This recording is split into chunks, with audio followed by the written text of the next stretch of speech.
Boa noite, igreja. Boa noite. Quero convidar todos a se colocarem de pé. Vamos iniciar o culto dessa quarta-feira. Mais uma oportunidade, mais um prazer de estarmos juntos, adorando ao Senhor. Vamos juntos!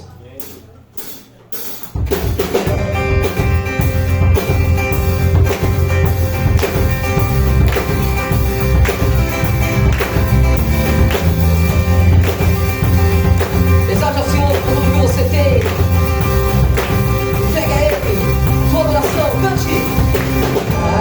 Nada nos separará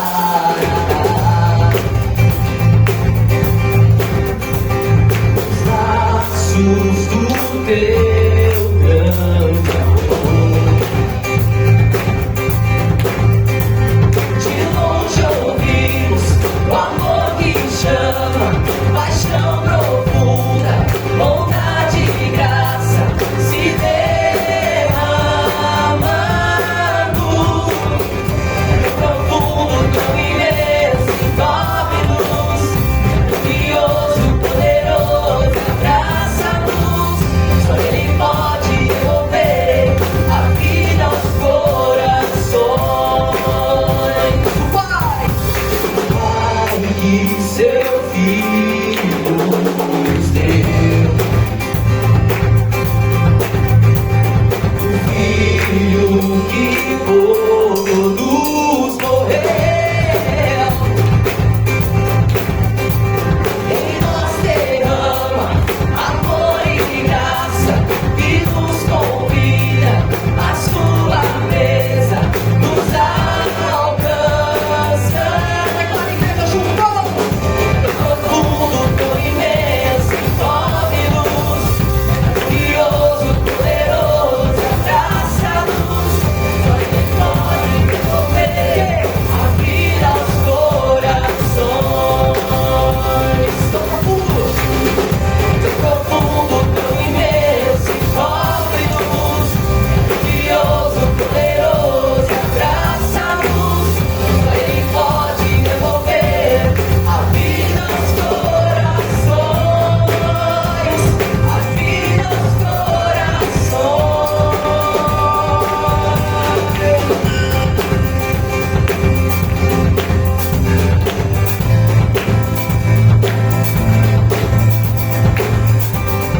Junta a sua voz, declare.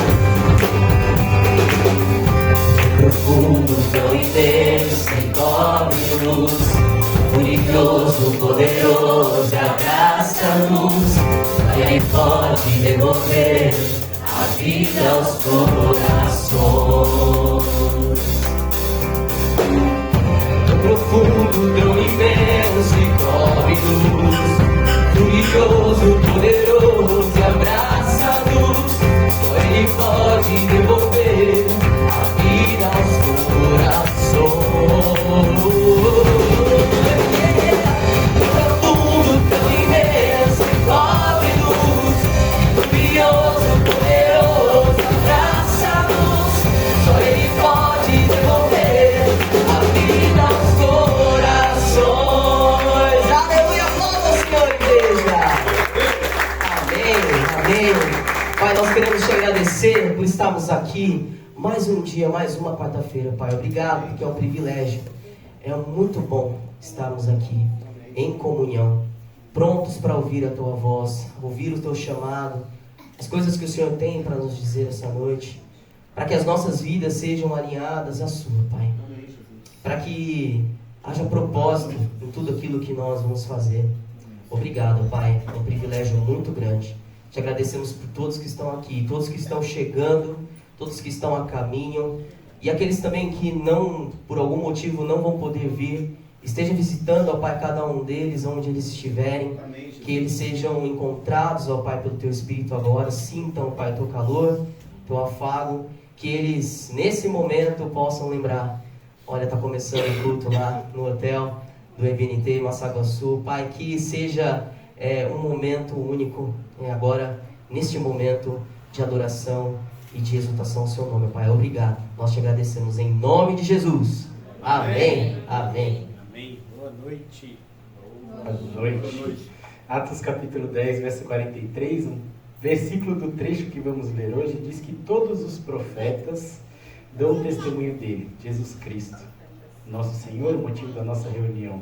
Todos os profetas dão testemunho dele e todo aquele que nele crê recebe perdão dos pecados por meio do seu sangue. Falar de pecado numa cultura moderna como a nossa é meio agressivo, muitas igrejas não falam, muitas igrejas não tocam nisso, mas é para isso que ele veio ao mundo, por meio do seu sangue derramado naquela cruz, perdoar pecados, nos atrair para ele, permitir que tenhamos acesso a ele em louvor, em adoração.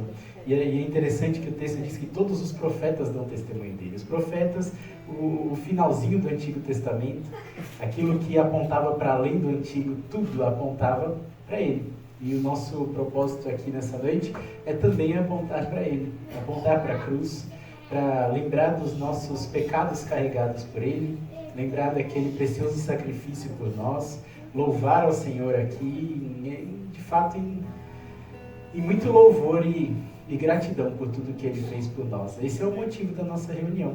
Não é para que o Data Show funcione, ou para que a música seja boa, nada disso. É para exaltar o nome do Senhor. Que bom que está tudo funcionando, que assim podemos fazer com mais excelência o nosso culto a ele. Mas se nada funcionasse, o motivo da nossa reunião aqui seria exaltar o nome do nosso Senhor Jesus, para onde tudo aponta, desde o passado da cruz até o futuro da cruz. Esse é o nosso objetivo, apontar para ele, louvar a ele, engrandecer a ele.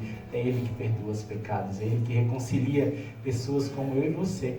E você se conhece muito bem. É ele que reconcilia pessoas como eu e você a Deus, o nosso Criador. Vamos orar mais uma vez? Pai bendito, Senhor amado, obrigado, Deus, por enviar seu Filho Jesus para morrer por nós. Obrigado, Jesus, por se entregar naquela cruz do Calvário. Obrigado por derramar seu Espírito sobre a igreja, permitir que tenhamos acesso ao Senhor. Obrigado por podermos agora, apesar de quem somos, de quem fomos, ou quem estamos sendo, termos o livre acesso ao trono da graça, por meio do teu sangue derramado naquela cruz. Obrigado, Deus, por morrer por nós. Obrigado também por ressuscitar, por estar vivo, diferente de todos os deuses e de todas as outras culturas e religiões. O Senhor está vivo e reina. Todos os outros líderes, mestres morreram e hoje só o que se tem é memórias daqueles que viveram de forma talvez íntegra nessa terra, mas o Senhor veio a esse mundo padecer dores, sofrer dores que não merecia, viveu de forma perfeita, morreu por pecadores como eu e meus irmãos aqui, ressuscitou e hoje reina ao lado do Pai. E o nosso motivo de reunião nessa noite não pode ser outro senão exaltar o Senhor, apontar para trás, lembrar daquela cruz, aprendermos mais da Tua Palavra, colocando-a em prática todos os dias. É o nosso propósito e objetivo aqui. Te agradecemos porque o Senhor nos trouxe até aqui, independente de como chegamos. Obrigado, Pai, por nos trazer até aqui. Obrigado por fazer as coisas funcionarem, tanto o Data Show como os instrumentos, microfones. Obrigado. Mas te louvamos, Deus, porque o motivo da nossa reunião aqui é muito mais do que fazer uma reunião social, uma reunião de abraços e sorrisos. É exaltar o seu santo nome, valorizando aquele precioso sacrifício na cruz. É o nosso objetivo nessa noite. Obrigado, Jesus. Obrigado. Se você veio preparado e quer e está disposto, também temos um momento de ofertas ali atrás, uma caixinha, ou pelas informações dadas na tela, mas fique à vontade, faça isso em gratidão pelo que o Senhor fez por você. Não se sinta obrigado, não se sinta constrangido. Isso é um privilégio, principalmente de nós que somos salvos pelo nosso Senhor Jesus. Faça com alegria. Bom culto. Amém, amém. Antes da gente partir para o próximo louvor, vou pedir para a Renatinha colocar aqui a primeira frase. Foi algo que nos fez refletir antes mesmo de estarmos aqui no culto, né? Este louvor é um hino, é muito antigo, que ele fala sobre as bênçãos do Senhor, né? Conta as bênçãos, conta quantas são. E logo no comecinho, no primeiro verso, vem essa frase: se da vida as vagas procelosas são. Alguém sabe o que isso significa? Tem ideia? Já cantaram essa música? Levanta a mão então, quem cantou já essa música, esse louvor, e não faz ideia do que está querendo dizer, né? Mas com muito afinco, o nosso pastor aqui começou uma pesquisa rápida e nós descobrimos o que quer dizer. Então, mais ou menos, né, se a gente pegar aqui, significa vagas, significa ondas, e procelosas, tempestuoso. Então, quando a gente fala sobre si da vida, as vagas procelosas são, ou seja, se a sua vida, se as ondas da sua vida são tempestuosas, passa para o próximo. E se com desalento julgas tudo vão, ou seja, se você está julgando que não tem nenhum propósito, ou se existe uma vagacidade no meio da sua vida nesse momento, aí a gente termina, conta as muitas bênçãos, dize-as de uma vez, hás de ver surpreso o quanto Deus já fez. Se a gente cantasse só, né, o Rafa falou isso muito bem dito, se só cantássemos esse primeiro verso já estava suficiente. Se a sua vida está tempestuosa, se ela está cheia de problemas, se você não está conseguindo raciocinar ou conseguir encontrar propósito, conta quantas bênçãos Deus tem derramado na sua vida. E você vai ficar surpreso quantas coisas Ele já tem feito. Amém? E agora com uma reflexão feita, a gente vai saber o que a gente está cantando. Quero convidar você a juntar a sua voz.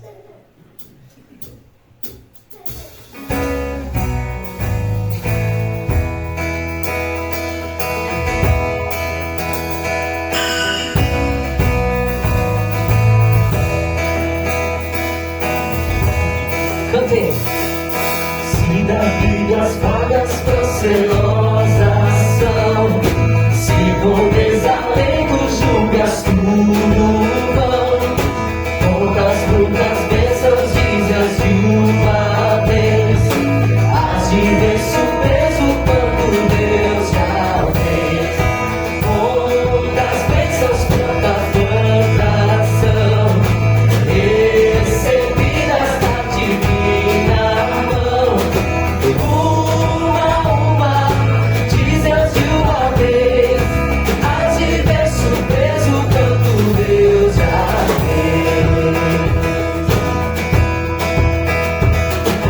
Tens acaso mágoas, triste é teu lidar, é a cruz pesada que tens de levar.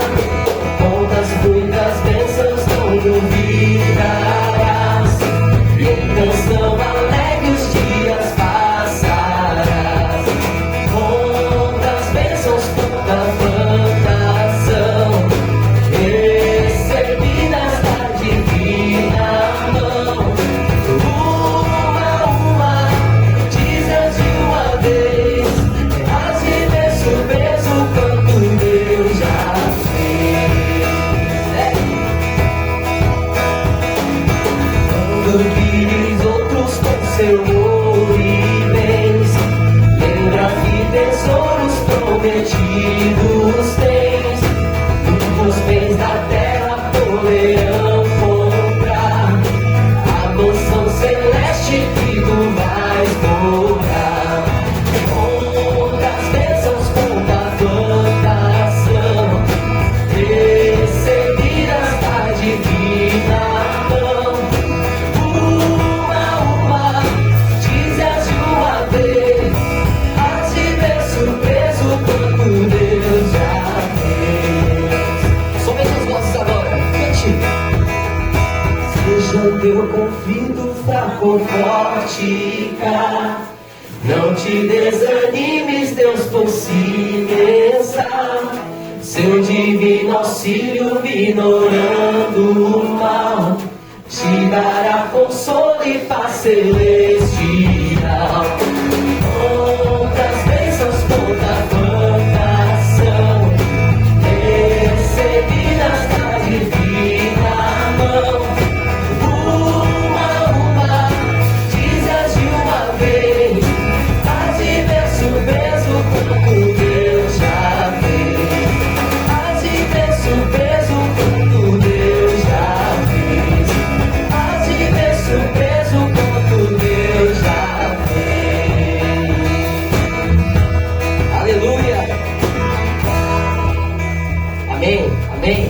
Senhor?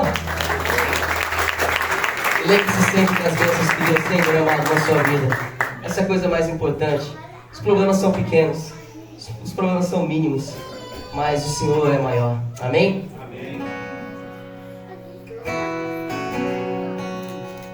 Quero convidar você nesse momento a entregar a Ele aquilo que tem te afligido e afirmar o quanto Deus é grande na sua vida, nas nossas vidas. Fique à vontade.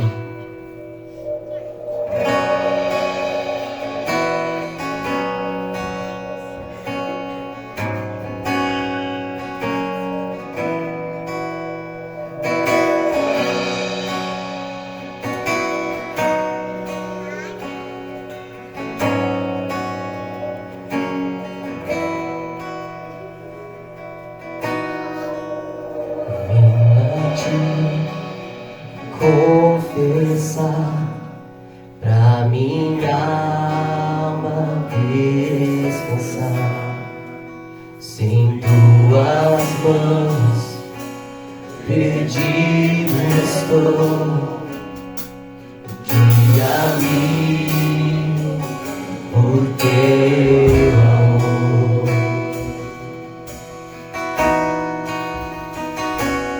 Ó Senhor,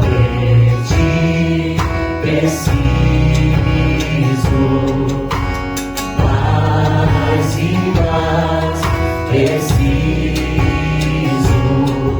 meu defensor, justo e fiel, de ti eu preciso.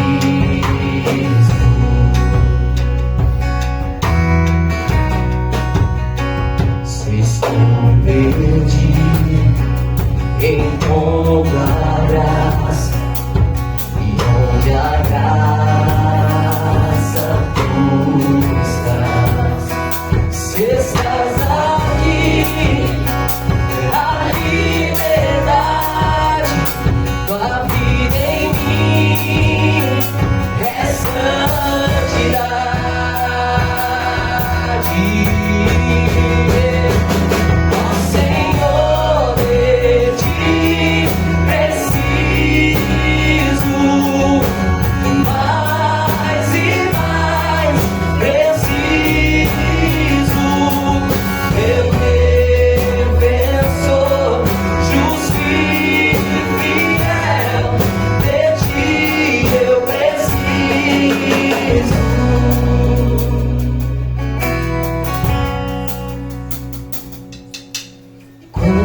agradecemos por tanto que o Senhor tem feito por nossas vidas, Pai. É constrangedor. Sabemos que todos os dias nós acordamos pela Tua graça, pela Tua misericórdia, pelo Teu amor. É constrangedor quando nós refletimos no momento em que o Senhor envia o Teu Filho para morrer naquela cruz. Por tantas coisas erradas que nós repetidamente vemos fazendo. É constrangedor. Mas sabemos o quanto é necessário. E Te damos graças, ó Pai, porque se não fosse esse amor, nós não teríamos a capacidade de amar. Obrigado. Obrigado, Pai. Obrigado por tanto sacrifício. E que dia após dia possamos demonstrar com as nossas vidas, com as nossas decisões, com a nossa postura diante desse mundo vil, o quanto, ó Pai, Teu sacrifício valeu a pena. Nos ajuda, ó Pai, a sermos conforme a Tua imagem e semelhança. Amém. Restaura, ó Pai, o nosso coração perdido. Não há outro caminho, nós sabemos, Pai. Estamos diante do Senhor agora, rendidos e constrangidos pelo Teu amor. Te damos graça. Obrigado. Obrigado, Pai. Muito obrigado. Em nome de Jesus nós agradecemos. Amém. Amém.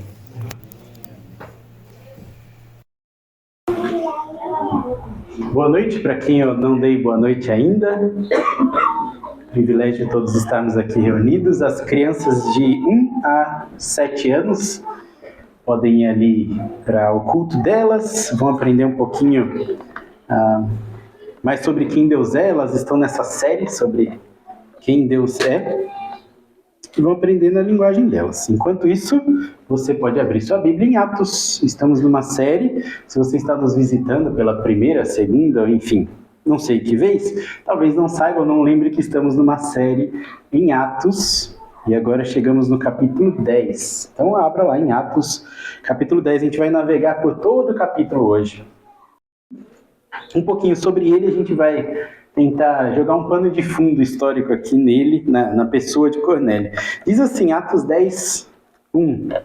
Provavelmente vai estar no telão aí, mas eu sempre encorajo você a abrir sua Bíblia e escrever na Bíblia e olhar os versículos e não acreditar só porque eu estou falando. Vai ler lá na Bíblia, tá? Atos 10, 1. Diz assim, havia em Cesareia um homem chamado Cornélio, centurião do regimento conhecido como italiano. Começa assim e a gente já para aqui. Esse Cornélio, ele era um cidadão romano, mas romano mesmo, assim. Ele era chefe do exército romano, inclusive, e morava numa cidade bem romana. Tem um teólogo, Kistemaker, que ele explica um pouquinho sobre essa cidade de Cesareia. Ele diz que César Augusto, o imperador romano, né, ele deu essa cidade para Herodes. Então, vou dar essa cidade para Herodes, que governava ali na região, como Herodes o Grande. Isso aconteceu lá em 30 a.C., mais ou menos. Aí Herodes ganhou aquela cidade e, em homenagem ao César, deu o nome dele para a cidade. Por isso, Cesareia. Então, o nome da cidade já carrega o nome do imperador romano.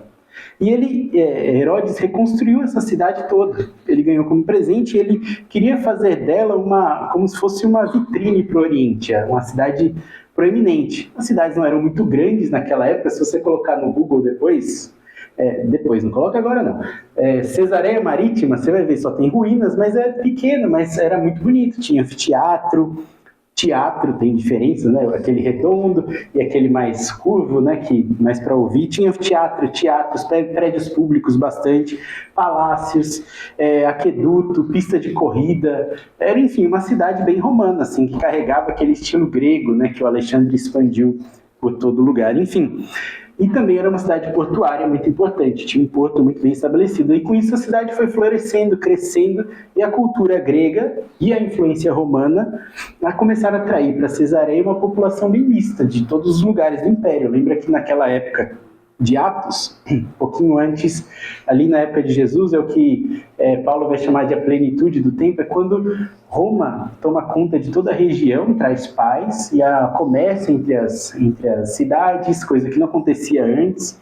tem um livre acesso de lá para cá, então há uma permuta ali de pessoas entre as cidades e Cesareia começa a crescer assim. E entre essa gente toda que estava ali em Cesareia também estava o governador romano, que tinha sua residência oficial ali na cidade. Então era uma cidade bem romana mesmo. O cidadão que a gente está conhecendo agora, esse Cornélio, tem um nome romano também, ele não tem um nome hebraico, né? O judeu, ele é nome Cornélio, bem conhecido entre os romanos, gregos e tudo mais. E diz o texto que a gente leu que ele era um centurião. Centurião, né, que cuida de 100, ele cuidava de 100 pessoas do exército romano naquela região. E ele era um líder de um regimento, que nada mais era do que uma parte de uma legião de soldados romanos que defendia ali governador e tudo mais. Estimam que tinha 6.000 soldados na cidade, não sabemos exatamente, mas ele cuidava de 100 ali. Engraçado que o nome do regimento que ele cuidava era italiano, né? O texto diz assim, ele era conhecido como, ele era chamado Cornélio Centurião do regimento conhecido como italiano. Não tinha nada mais romano do que o nome italiano, né? Roma, capital da Itália. Então, esse cidadão era bem romano mesmo. Por que eu estou enfatizando isso, né? Deixando claro para vocês que Cornélio é romano, porque ele é naturalmente diferente, bem diferente, na verdade, etnicamente diferente de todos os outros personagens que a gente viu até agora em Atos. Até agora, vimos o evangelho saindo de Jerusalém, indo para Samaria, que é ali pertinho, invadindo a Judéia, Samaria. A gente vê isso acontecendo, né, com Filipe, inclusive, as histórias que a gente viu algumas semanas atrás, né, o evangelho da Samaria, eram pessoas culturalmente diferentes, mas que tinham ainda uma raiz étnica bem semelhante. Todos esses povos que tinham sido alcançados até então, eles tinham uma Torá, uma lei, né, de Deus, embora tenha diferenças ali entre a Torá samaritana e a judia, mas eles meio que bebiam da mesma fonte. Agora aqui, em Cesareia, com Cornélio, o evangelho começa a avançar aos romanos pela primeira vez em Atos. Embora eles estejam bem distantes de Roma, o evangelho começa a alcançar romanos. Agora, vamos ler o texto de 1 a 8, né? A gente leu só o verso 1. Com essa ideia dessa cena bem romana, né? Olha o verso 1 a 8 de uma vez, né? Havia em Cesareia um homem chamado Cornélio, centurião do regimento conhecido como italiano. Ele e toda a sua família eram bem religiosos e tementes a Deus. Davam muitas esmolas ao povo e oravam continuamente a Deus. Olha só, eles bem romanos que eram, conheceram o judaísmo, conheceram Deus de Israel e eles eram adeptos da religião de Israel, né? E o texto dá essa ideia. Então não chegava a ser um prosélito, como a Bíblia fala, que eram aqueles povos não de Israel, né, mas que passavam a fazer parte da aliança, mas eles eram adeptos à religião, faziam, né, tinham ali, davam esmolas e oravam e tudo mais. Verso 3. Certo dia, por volta das 3 horas da tarde, ele, o Cornélio, teve uma visão. Viu claramente um anjo de Deus que se aproximou e disse: Cornélio. Atemorizado, Cornélio olhou para ele e perguntou: que é, Senhor? O anjo respondeu: as suas orações e as suas esmolas subiram como oferta memorial diante de Deus. Olha que interessante aqui, eu não vou falar sobre isso, mas já abre um pouquinho a nossa mente. As orações de um romano convertido ao judaísmo chegaram diante de Deus, o nosso Deus, e foram ouvidas por ele. Deus não é Deus de um povo específico, mas a gente vai avançar um pouquinho mais sobre isso. Aí olha o 5. Deus disse, né, suas orações e suas esmolas subiram. Aí o 5, agora, mande homens buscarem em Jope um certo Simão, também chamado Pedro. Ele está hospedado na casa de Simão, o curtidor de couro, que está perto do mar. Quando o anjo que falou com Cornélio se retirou, este chamou 2 dos seus servos e um soldado religioso dentre seus auxiliares, e contando-lhes tudo o que tinha acontecido, os enviou a Jope. Então a gente tem aqui essa cena. Cesareia ficava a mais ou menos 60 quilômetros acima norte de Jope. Então tinha uma estradinha ali pela beira da praia. Você também pode ver isso no Google depois. O carinha do Google colocou a câmera na mochila e andou por essa estrada. Então você pode ir olhando lá no mapa, né, no Google Maps. Uma estrada bem conhecida, existente ainda hoje, que ia pela beira-mar, pela areia mesmo. De Jope, que é o sul de Tel Aviv, até Cesareia, que ainda é Cesareia hoje. Então o pessoal fazia essa caminhada, 60 quilômetros levinho, 14 horinhas andando, tranquilo. Não sei, eu não consigo andar 100 metros, mas 14 horas andando de Jope a Cesareia. E ele fala aos seus servos, vamos lá buscar Pedro. E aí a cena vai virar agora para a cidade de Jope e eles estão indo buscar Pedro. Exatamente onde a gente parou na semana passada, com Pedro em Jope, na cidade lá, depois dele ser instrumento de Deus na cura de um paralítico, né, o capítulo 9 a gente leu isso, ele foi instrumento de Deus na cura de um paralítico, na ressurreição de Tabita, né?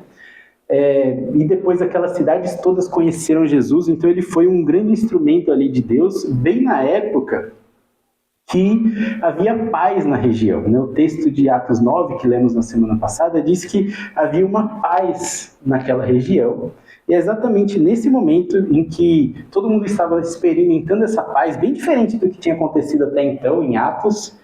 Antes era muita perseguição dos romanos, né, tentando abafar ali o evangelho, com a perseguição do apóstolo Paulo, que é Saulo, né, perseguindo e tudo mais. Mas nesse momento em que Pedro está mais confortável ali em Jerusalém, sem muita perseguição, é que ele sai da sua zona de conforto. Ele estava confortável e sai disso, né? E termina a cena lá em Jope, na casa de um curtidor de couro. Eu quero voltar nesse texto, Atos 9, 34. Para quem não estava entender e para quem estava aqui semana passada lembrar, o texto terminou exatamente aí. Atos 9, 43, depois desses milagres, da conversão daquelas cidades, o texto diz que Pedro ficou em Jope durante algum tempo com um curtidor de couro chamado Simão. E é aqui que eu quero voltar exatamente ao ponto que eu deixei na semana passada, começar a partir daqui. O que vemos nesse verso 43, o que vamos ver ao longo do capítulo 10, todo que a gente vai ler hoje, é que está se iniciando na vida de Pedro uma desconstrução muito, muito forte, uma desconstrução gigantesca na vida do apóstolo Pedro, uma quebra de barreiras muito grandes, de preconceitos, de práticas religiosas, isso tudo está sendo desconstruído. Isso porque, se você lembrar, falamos na semana passada, ele estava na casa de um curtidor de couro. Tem um teólogo, né, o William Coleman, que escreveu um livro bem legal, é o Manual dos Tempos e Costumes Bíblicos. Ele diz assim, falando sobre os curtidores, né, os curtidores de couro. Ele fala o seguinte: o couro, abre aspas, né, o couro era muito utilizado na antiguidade, estando sempre presente na vida do povo, já que com ele se fabricavam os calçados, as tendas, os recipientes, as peças de vestuário, a armadura, os pergaminhos de escrita e muitas coisas mais, né? Como o curtidor trabalhava com animal morto, né? E lógico, ele tirava o couro do animal morto, esse cidadão ele era um pouco depreciado na cultura judaica, embora fosse muito necessário para a sociedade. Ele era obrigado a viver fora dos limites da cidade, primeiro porque as substâncias que ele usava para curtir o couro, né, eram substâncias que tinham um odor muito desagradável, e também porque ele precisava de acesso a um grande volume de água, não é à toa que esse Simão, curtidor de couro, mora na beira-mar, ele precisava de muita água, né? E ele continua dizendo, de modo geral, as pessoas os judeus evitavam esses curtidores, eles não gostavam de estar muito perto dele, justamente por causa da lei judaica. Eles não tocavam em animais mortos e tudo mais. O fato de Pedro, ainda continuando no que ele falou, o fato de Pedro ter ido à casa desse curtidor constitui um acontecimento chave no Evangelho, já que isso mostra que o apóstolo ignorou as velhas leis sobre a impureza e entrou numa nova era quando Deus declara que todas as coisas são limpas. Fecha aspas. Pedro ficou um tempo na casa desse curtidor. Eu falei semana passada, ele não foi lá só de noite, no momento que o curtidor já tinha o Simão, né, o curtidor tinha se purificado de ter tocado nos animais impuros. Não, ele passou um tempo na casa. Deve ter sido um pesadelo para um ex-judeu viver naquele ambiente, aquele cheiro de morte, aqueles animais mortos e tudo mais, né? Porque, pensa comigo, é bem provável que esse Simão, esse curtidor de couro, ele era um judeu convertido ao cristianismo, porque o capítulo 9, como a gente leu na cena da semana passada, começa falando que Pedro foi visitar os santos. Esse era o propósito da viagem dele, ele queria visitar as pessoas que se converteram ao cristianismo, então ele estava indo de casa em casa, visitando aqueles que se converteram para fortalecer e tudo mais, né? Isso é Atos capítulo 9, verso 32. Olha comigo lá em Atos 9, 32. Vai voltando, a gente está construindo toda a cena aqui. Diz que quando ele estava lá tranquilo, em Jerusalém, com aquela paz estabelecida, ele passou por viajar por toda parte. Pedro foi visitar os santos que viviam em Lida, e de Lida ele foi a Jope e tudo mais. Então o objetivo da viagem dele era visitar os santos, e é assim que começa tudo isso. Provavelmente ele estava na casa de alguém que conhecia a mesma fé que ele, na verdade que tinha a mesma fé que ele. Mas isso já era um desafio para ele, uma desconstrução, porque embora ele cresce, tinha a mesma fé que Pedro, ele estava ali num ambiente que feria muitas práticas judaicas, que ele tinha vivido a vida inteira, né? Pedro viveu como um judeu até conhecer Jesus. Não sabemos exatamente a idade, mas esses pesadelos para um ex-judeu vão ser ainda mais aprofundados aqui no capítulo 10 que a gente vai ler. Embora ele estivesse na casa de um curtidor, né, no começo da cena, pelo menos, esse curtidor não era um romano, era um judeu. Agora ele vai se encontrar com um romano. Se imagina nessa cena, assim, tenta entrar na pele do Pedro aqui, né? Tá lá com ele. Ele era judeu, ele se converteu recentemente, né? Já adulto. Ele tinha essa bagagem religiosa do judaísmo muito forte. Provavelmente ele ficava refletindo sobre isso, né? E isso era tão forte para ele que, olha comigo agora no capítulo 10, verso 28, a gente vai depois ler esse texto e passar pelo 28 novamente, mas quando ele vai encontrar, olha essa bagagem de Pedro como era forte, quando ele vai encontrar o Cornélio, ele fala para o Cornélio o seguinte, Atos capítulo 10, verso 28, ele chega na casa do Cornélio, provavelmente a primeira fala dele é o seguinte, vocês sabem muito bem que é contra a nossa lei um judeu associar-se com um gentil ou mesmo visitá-lo. Olha a carga legal que ele tinha, né, de Antigo Testamento. Isso está sendo desconstruído nele. E com essa mentalidade de Pedro, tentando entrar nessa cena, né, que já estava na casa de um judeu, que mexia com animais mortos, e agora ele vai para a casa de um romano, que, segundo ele não devia nem visitar, né, pelo texto. Então vamos ler agora o capítulo 10. A partir do verso 9, né, a gente já leu o capítulo 10, verso 1 a 8, falando ali do Cornélio, do sonho dele, do envio desses servos para buscar Pedro. E agora a gente vai ler do 9 em diante, que é quando esses servos vão encontrar com Pedro lá em Jope. Então, verso 9, capítulo 10, verso 9. No dia seguinte daqueles servos saírem lá de Cesareia para buscar Pedro, no dia seguinte, por volta do meio-dia, enquanto viajavam, se aproximavam da cidade e Pedro subiu ao terraço para orar. Tendo fome, ele queria comer. Ele estava com fome, faminto, queria comer. Enquanto a refeição estava sendo preparada, caiu em êxtase. Ele viu o céu aberto e algo semelhante a um grande lençol que descia à terra preso pelas 4 pontas. Havia nele toda espécie de quadrúpedes, bem como répteis e todas as aves do céu. Imagina essa cena.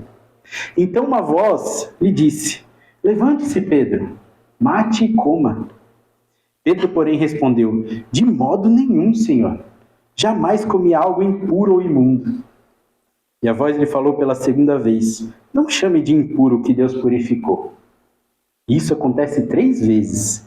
Em seguida o lençol foi recolhido dos céus. Então ele disse 3 vezes, não vou comer nenhum animal impuro.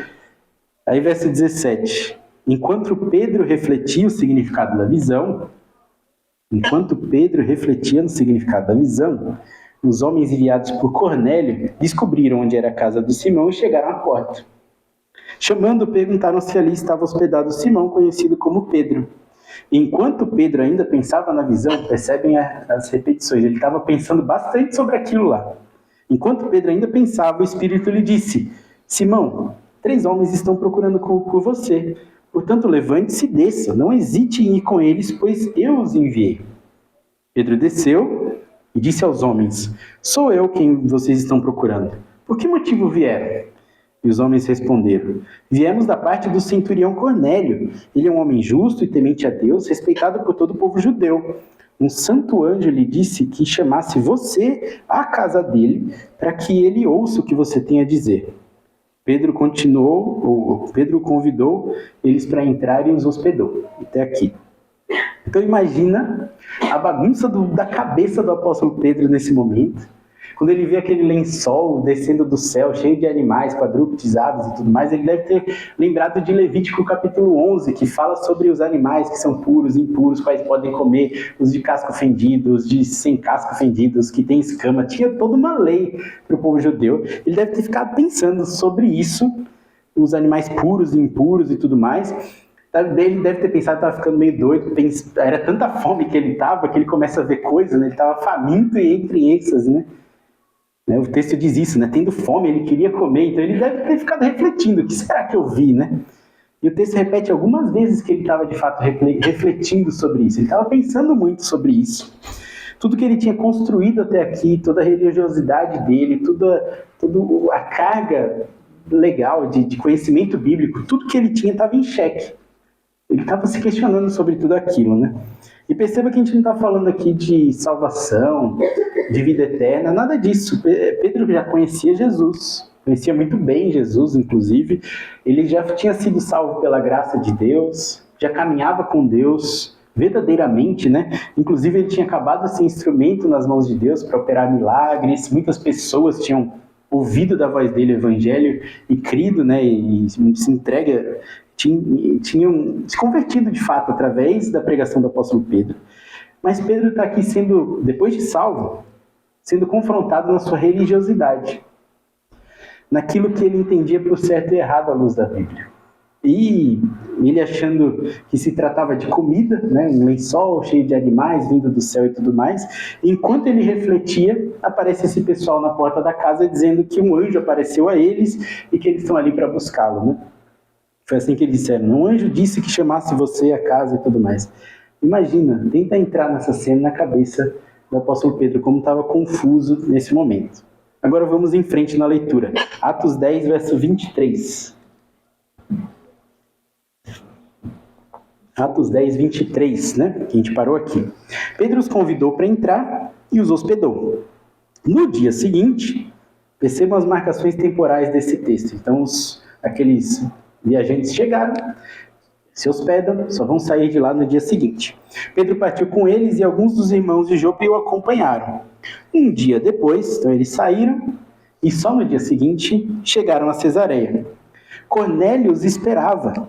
Então Cornélio, sem saber exatamente quando ele ia chegar, já estava lá esperando. E o texto diz que ele os esperava com os parentes e amigos mais íntimos que ele tinha convidado. Casa cheia. Todo mundo esperando Pedro chegar. Verso 25. Quando Pedro ia entrando na casa, Cornélio dirigiu-se a ele e prostrou-se aos seus pés, o adorando. Pedro, porém, o fez levantar, dizendo, levante-se, eu sou apenas um homem como você. Conversando com ele, Pedro entrou e encontrou muitas pessoas reunidas ali. Olha essa cena. Então ele viajou, né, por 14 horas, 2 dias de viagem, andando pela areia da praia. E quando ele estava entrando na casa, o Cornélio, centurião romano, que ele já sabia que era comandante, né, centurião na verdade, cuidava, né, de 100 pessoas do exército, se dobrando aos pés dele, depois de 2 dias viajando pela praia. Imagina como estava o pé de Pedro naquele momento ali. Mas enfim.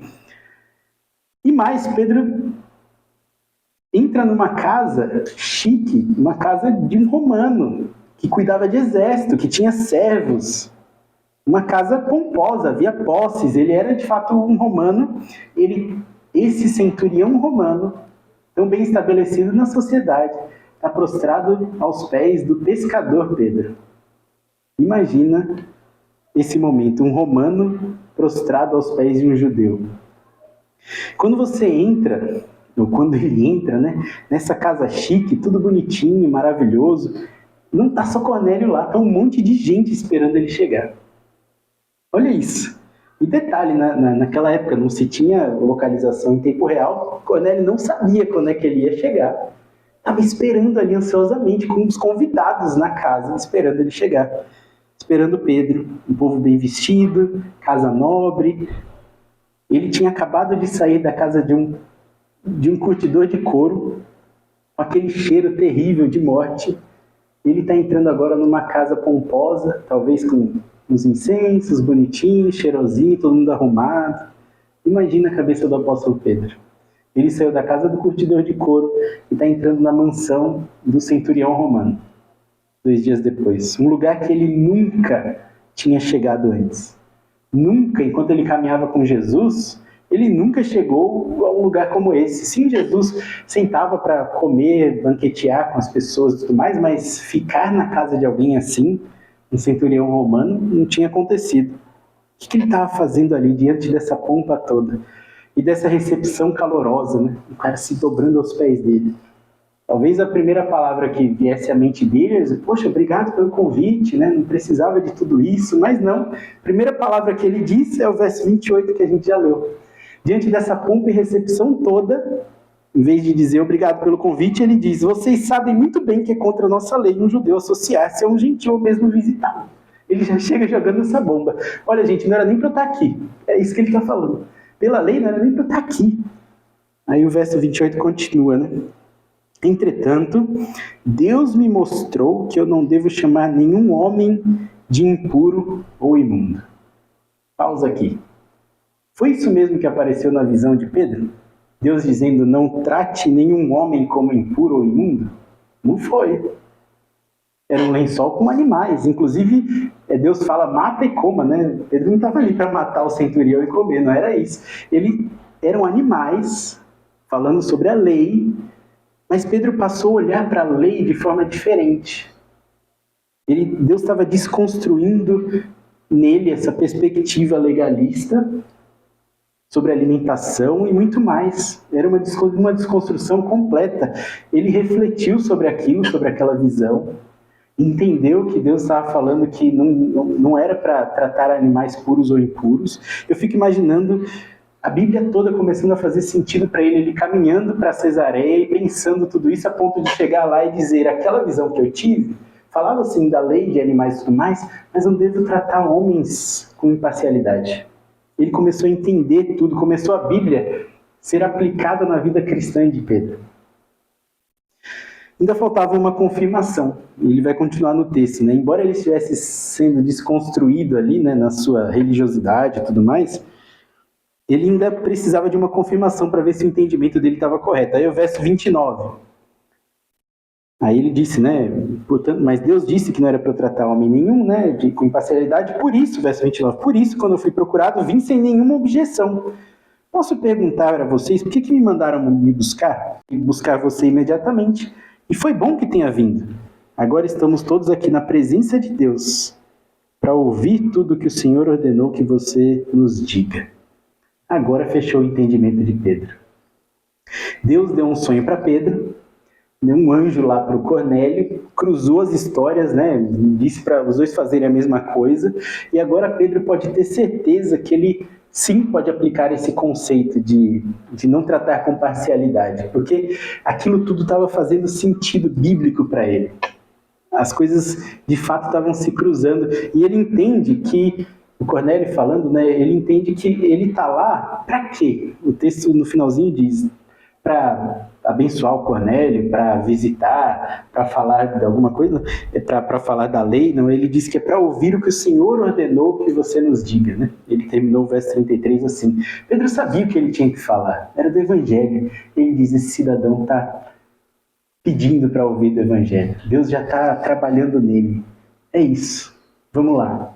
Tanto que o verso 34 diz o seguinte: então Pedro começou a falar: agora percebo verdadeiramente que Deus não trata pessoas com parcialidade, mas de todas as nações aceita todo aquele que teme e faz o que é justo. Pedro teve uma nova revelação, algo novo para ele. A palavra de Deus foi complementada, teve uma revelação adicional. Essas experiências de Pedro com Cornélio trouxeram ensinamentos bíblicos novos para Pedro? Não, nada novo. Ele disse que agora entendeu. Nada de novo foi acrescentado, só que agora faz sentido para Pedro.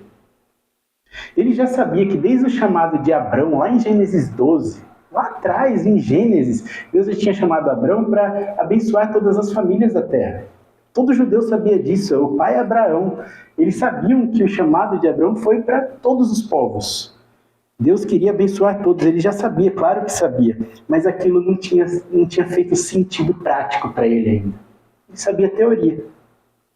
Ele já sabia da história de Jonas, o profeta Jonas. Se você lembra da história, aquele que foi engolido por um peixe grande, às vezes a gente fala que é a baleia, né? É claro que ele conhecia a história de Jonas. Ele era um judeu, cresceu no berço judaico, ou lendo no Antigo Testamento. Ele sabia.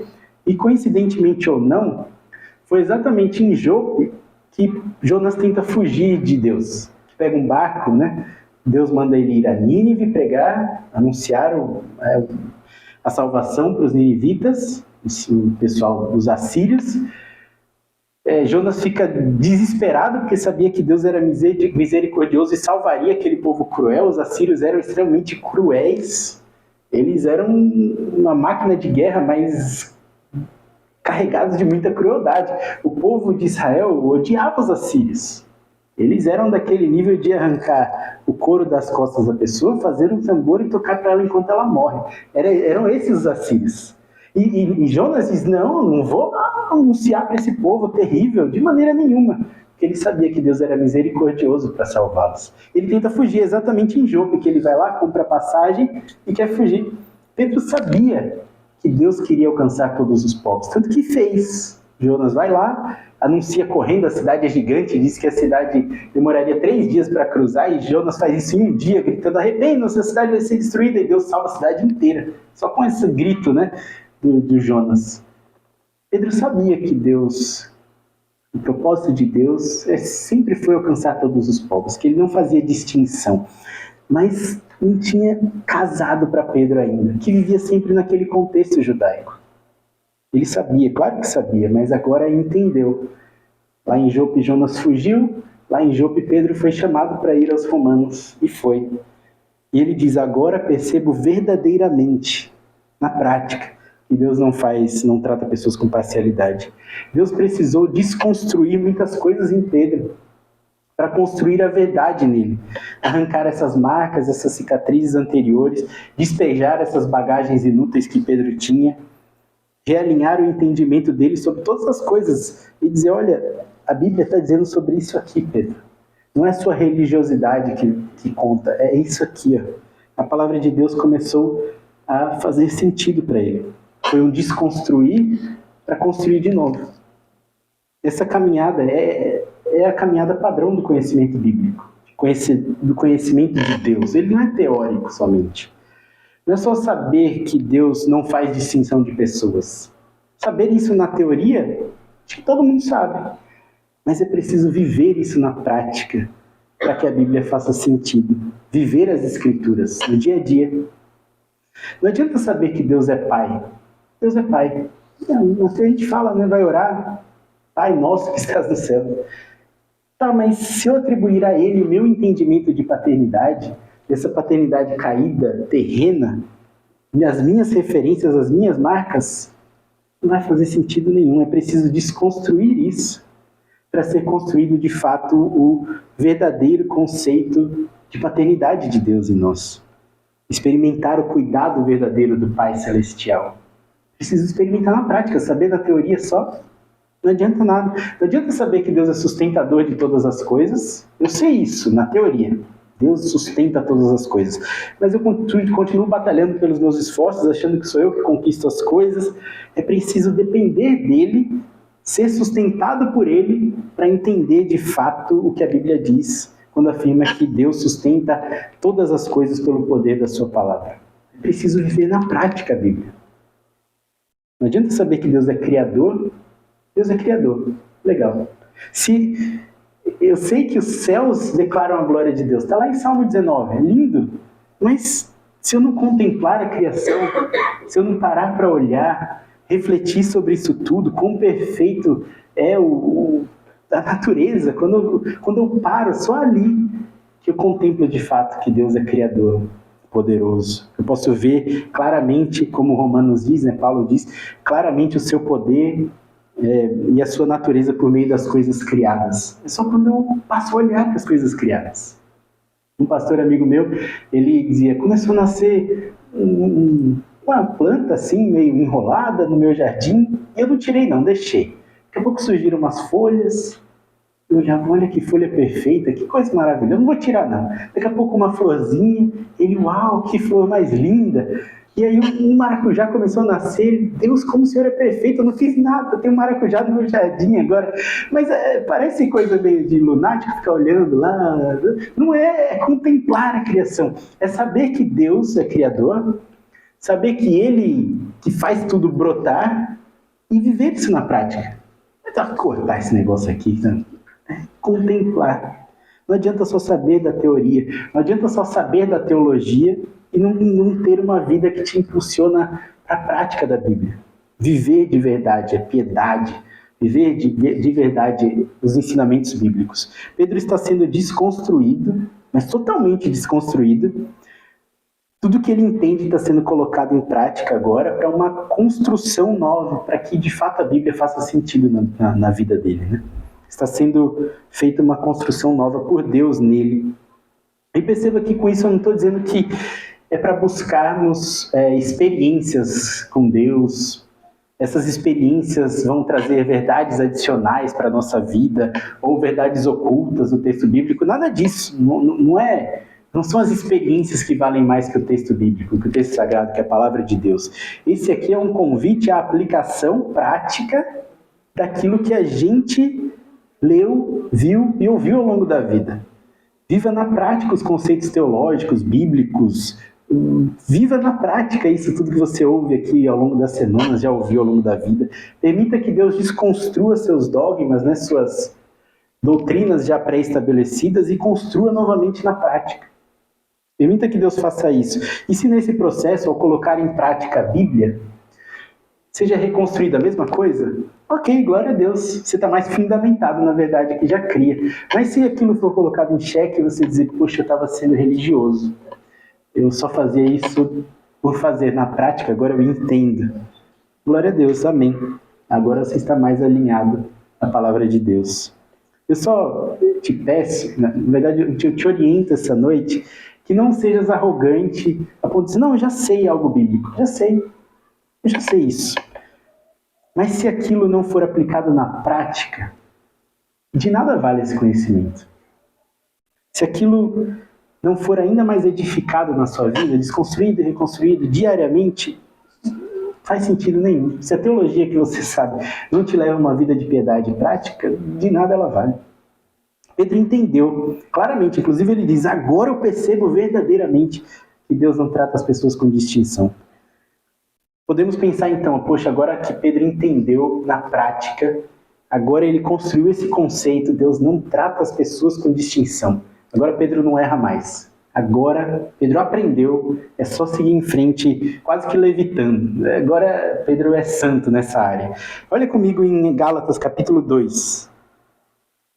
Não acredite que se uma vez algo foi construído, alguma doutrina bíblica foi construída na sua vida, não há nada para ser desconstruído de novo. Olha Gálatas 2. Gálatas foi com certeza, certamente escrito depois dessa cena de Pedro com Cornélio em Cesareia, né, porque Gálatas é escrito depois da primeira viagem missionária de Paulo, que vai acontecer mais para frente em Atos. Então, esse texto que a gente vai ler de Gálatas capítulo 2 aconteceu depois desse episódio de Pedro com Cornélio. Olha só o que Paulo vai falar sobre Pedro, né? Ele estava lá em Antioquia e Pedro foi visitar ele. Ele diz assim, quando porém Cefas, que é Pedro, o nome grego de Pedro, quando porém Pedro veio a Antioquia, eu me opus a ele cara a cara por sua atitude condenável. Então o apóstolo Paulo está indo contra Pedro, está indo contra uma atitude condenável de Pedro. Que atitude será essa? Olha o verso 12.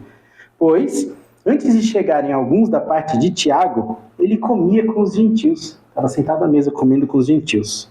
Quando, porém, chegaram, quem? Os da parte de Tiago, os judeus? Quando, porém, chegaram, Pedro se afastou e se separou dos gentios por medo daqueles que eram da circuncisão.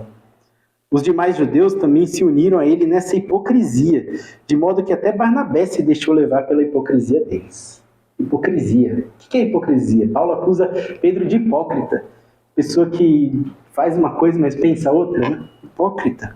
Aquele que estava sentado à mesa com outras pessoas de outra etnia, outra cultura, pessoas essas que ele já sabia que Deus não faz distinção, E quando estão chegando os judeus, ele sabe, ele levanta da mesa correndo e sai de lá para não ser visto com essas outras pessoas, que eram nada mais não eram diferentes de pessoas com parcialidade. Por quê? Será que é porque ele não entendeu o conceito bíblico? Não, ele entendeu. Ele entendeu, só que ainda requer desconstrução e reconstrução em outras áreas. Ele precisa colocar isso em prática todos os dias e precisa aprender que ele não é para temer a homens. Opa, é uma outra área surgindo aqui. Porque o texto diz que ele levantou por medo da circuncisão, né, para os judeus. Ele estava temendo mais a homens do que a Deus. Opa, olha aí. O temor deve ser só a Deus. Pedro sabia que temer a Deus é o princípio de toda a sabedoria? Claro que sabia, está em Provérbios, Pedro lia Provérbios. Mas na prática ele precisava desconstruir aquilo e colocar em prática e construir novamente. Para que então a não distinção de pessoas pudesse ser aplicada. Não existe um diálogo na sequência desse episódio de Gálatas, né? Mas eu quero crer que Pedro entendeu a exortação de Paulo, né? Aquela pancada, né, que Paulo deu nele. Eu fico imaginando que, talvez, né? Imaginando, isso não está no texto, né? Pedro dizendo, poxa, eu sabia, teoricamente, que eu não deveria fazer distinção de pessoas, mas na hora que vi o pessoal, o judeu chegando, eu levantei. Realmente, Paulo, eu temia homens. Perdão, Deus, me ajuda a desconstruir essa prática também, me ajuda a construir algo novo em mim, e assim vai. Isso não está no texto, tá, gente? Sou eu fazendo inferências aqui. Mas essa é a caminhada cristã. Colocar a Bíblia, colocar a palavra de Deus em prática todos os dias. Na vida diária, não sendo prepotente, orgulhoso de afirmar que já sabe. E talvez sim saibamos, teoricamente, mas na prática, precisamos derrubar algumas paredes ainda para que Deus reconstrua em nós aquilo que é de fato bíblico. E para encerrarmos o texto, olha, verso 36, né? Pedro vai anunciar o Evangelho, falar de Cristo para aquelas pessoas que são tão culturalmente distintas deles. Eu quero ler o texto todo porque, questão de honra talvez, eu quero chegar ao fim de Atos dizendo, lemos Atos todos, né? Todo mundo leu Atos junto, mas enfim. Quero ler Atos 36 em diante, capítulo 10, verso 36 em diante. Pedro vai falar aquilo que Deus levou ele ali para falar. Né? O próprio Cornélio disse, olha, você foi chamado aqui para falar aquilo que Deus mandou você falar. E ele vai falar. Verso 36, capítulo 10. Vocês conhecem a mensagem, Pedro falando a eles, né? A mensagem enviada por Deus ao povo de Israel, que fala das boas novas de paz por meio de Jesus Cristo, Senhor de todos. Sabem o que aconteceu em toda a Judéia, começando na Galileia, depois do batismo que João pregou. Como Deus ungiu Jesus de Nazaré com o Espírito Santo e com poder, e como ele andou por toda parte, fazendo bem, curando todos os oprimidos pelo diabo, porque Deus estava com ele. Nós, Pedro falando, nós somos testemunhas de tudo que ele fez na terra dos judeus e em Jerusalém, onde o mataram pendurando em um madeiro. Deus, porém, o ressuscitou no terceiro dia e fez com que ele fosse visto, não por todo o povo, mas por testemunhas que Deus já havia designado, por nós que comemos e bebemos com ele depois que ressuscitou dentre os mortos. Ele nos mandou pregar ao povo e testemunhar que foi a ele que Deus constituiu juiz de vivos e de mortos. Todos os profetas dão testemunho dele, de que todo aquele que nele crê recebe o perdão dos pecados por meio do seu nome. Enquanto Pedro estava falando isso, né, pregando o evangelho para eles, então, verso 44, enquanto Pedro ainda falava essas palavras, o Espírito do Senhor desceu sobre todos que ouviam a mensagem. Os crentes que eram da circuncisão, ou seja, os crentes que vieram do judaísmo, que vieram com Pedro, né, lá de Jope, ficaram admirados com o dom do Espírito sendo derramado também sobre os gentios, pois os ouviram falar em línguas e exaltar a Deus. A seguir, Pedro disse, pode alguém negar a água impedindo que sejam batizados? Eles receberam o Espírito Santo como nós. Então ordenou que fossem batizados em nome de Jesus Cristo. Depois pediram a Pedro que ficasse com ele por alguns dias. Pedro anuncia, o Espírito Santo de Deus desce sobre aquelas pessoas em sinal de aprovação, atestando que de fato Deus não faz distinção e que veio para salvar também aqueles culturalmente distintos, aqueles que eram da circuncisão, que vieram do berço judaico, olham para aquilo e ficam admirados, Deus está salvando todos os povos de fato. Pedro estava então aprendendo a amar esses outros povos, e ali o cumprimento dos propósitos de Deus, que é a salvação. A salvação, a glória e a exaltação do seu nome por meio do alcance a todos os povos. E é interessante observar que Deus não usa os anjos para anunciar o evangelho. Embora eles tenham aparecido para Cornélio, né? Apareceu lá para Cornélio o anjo, mas Deus não usa anjos para pregar o evangelho. Ele usa pessoas em construção para fazer isso. Pedro estava aprendendo. Vai lá, Pedro. Vai lá anunciar a todos os povos. E com essa exposição, né, desse capítulo, eu não quero que você busque, de novo afirmando, eu não quero que você busque experiências. Não é ali que você vai conhecer a Deus. É através da palavra de Deus. É através do texto bíblico, da devoção à palavra de Deus. É assim que ele decidiu revelar-se a nós, né? Através dessas letrinhas aqui. É ali que a gente conhece e aprende de Deus.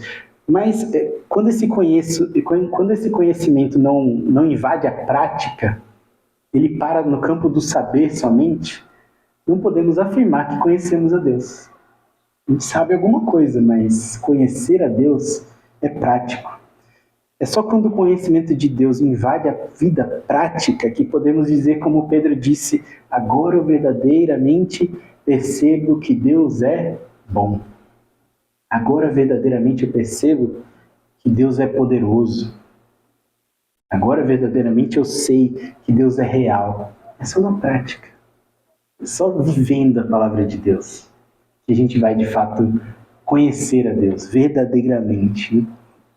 O convite desse texto essa noite é de que a gente de fato mergulhe para conhecer a Deus, se coloque como servo, como instrumento nas mãos dele, à disposição, mas que a gente clame ao Senhor, peça a Ele para que Ele nos coloque em prática, nos coloque na prática, para aplicarmos esses conceitos que tanto aprendemos por várias semanas, dias, escolas bíblicas, YouTube, Bíblia, tem tanta coisa que a gente ouve de Deus, mas precisamos agora colocar em prática. Faça isso, nesse finalzinho, se você quiser. Levante um clamor a Deus, peça a Ele, Senhor, me ajuda a te observar na vida prática. Me ajuda a ver aquilo que eu creio na prática. Me ajuda a amar o diferente, já que o Senhor não faz distinção. Me ajuda a ver o seu poder expresso na criação. Me ajuda a confiar que o Senhor é bom, mesmo no momento que eu não estou vendo bondade no mundo. Me ajuda a perceber que o Senhor me sustenta nesse momento que eu não vou conseguir fazer por minhas forças. Me ajuda a experimentar o Senhor na prática, aplicar esses conceitos na minha vida para que eu conheça verdadeiramente o Senhor e possa dizer, agora eu percebo verdadeiramente quem o Senhor é. Faça isso, se você quiser, é claro, enquanto eu oro por você.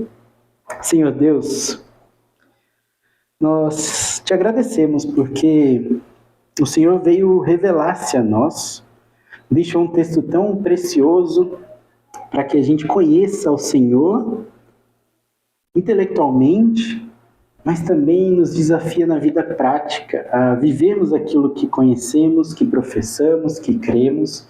E o nosso clamor, nosso pedido essa noite é que a gente possa, cada um aqui individualmente, em seu contexto, dizer agora verdadeiramente eu percebo que o Senhor é Deus. Assim como Pedro experimentou na prática que o Senhor não faz distinção de pessoas, e ele precisou viver isso na casa de Simão, aquele curtidor, depois na casa de Cornélio. Ele precisou experimentar isso na prática. É o nosso pedido essa noite, que o Senhor nos coloque em situações ao longo do nosso dia, para que a gente possa experimentar o Senhor na prática. Nos tira do campo teórico, Deus. Nos tira das batalhas e disputas teológicas, das diferenças, e nos ajuda a conhecer o Senhor na prática. E vai nos lapidando, transformando assim, desconstruindo o nosso caráter, desconstruindo todas aquelas bagagens que nada se assemelham com o Senhor, para que o Senhor construa em nós a sua imagem e semelhança que foi tão distorcida pelo pecado. Nos ajuda, Senhor, a crescermos dia a dia edificados em Cristo Jesus. que é a nossa rocha e fundamento. Nos ajuda, Deus. Constrói em nós o Senhor, para que assim possamos glorificar ainda mais o Senhor nas nossas ações, pensamentos, decisões, no momento que estivermos lá fora, vivendo, no dia a dia, a gente possa de fato expressar quem o Senhor é. Por isso nos ajuda a conhecermos o Senhor através da palavra e aplicarmos no nosso dia. E que isso tudo seja para a glória do Senhor e pelos méritos de Cristo na cruz do Calvário. Assim oramos. Amém. Boa noite, que Deus te abençoe e convide pessoas para estar aqui conosco. Não se esqueça que estamos buscando um prédio e ore por isso também. Que Deus te abençoe. Boa noite.